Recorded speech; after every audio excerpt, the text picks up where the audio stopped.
자의적 구금반대 선언 1주년을 맞은 가운데 이 선언에 서명한 당사국들이 북한에 억류된 한국인 문제에 대한 반응을 냈습니다. 외국인을 대상으로 한 자의적 구금을 용납할 수 없다며 강하게 규탄했습니다. 박형주 기자가 보도합니다.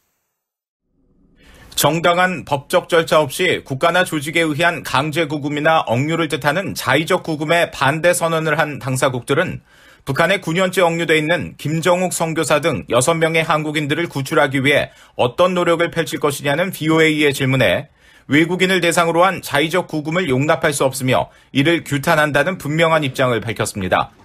오스트리아 외무부 대변인은 17일 VOA에 보낸 이메일 답변을 통해 오스트리아는 국제법을 지키고 우리의 공통의 가치인 자유, 민주주의, 인권을 수호하기 위해 모든 파트너들과 협력할 의지가 있다고 밝혔습니다. 이어 정치적 목적을 위해 형사사법제도를 오용하고 외국인들을 자의적으로 구금하는 것은 어디에서 일어나든 용납할 수 없다며 오스트리아는 이러한 행위를 규탄한다고 강조했습니다. 지난해 자의적 구금 반대 선언을 주도한 캐나다는 17일 VOA에 보낸 성명에서 캐나다 정부는 다른 외국인들의 구금 상황에 대한 자세한 내용을 가지고 있지 않다면서도 정치적 개입을 목적으로 한 자의적 구금 행태는 용납할 수 없으며 부당하다고 밝혔습니다.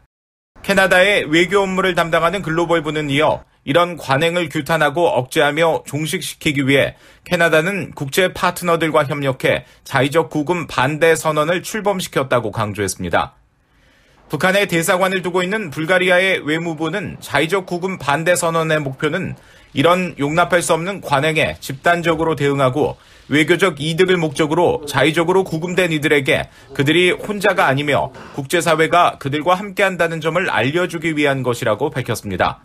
그러면서 이 선언은 모든 국가들이 유능하고 독립적이며 공정한 재판소에서 공정하고 공개적인 재판을 열 것을 보장해야 한다고 분명히 밝히고 있다면서 불가리아는 국제인권법과 장치의 핵심 사상에 부합하는 이 선언의 원칙에 공감한다고 밝혔습니다.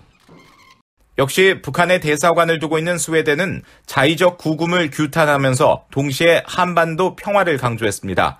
스웨덴 외무부는 자의적 구금 반대 선언은 특정한 사건을 언급하지 않으면서 갈등 수위를 낮추고 분쟁을 평화롭게 해결하기 위한 국제 협력을 증진하는 집단적 노력에 기인한다고 밝혔습니다.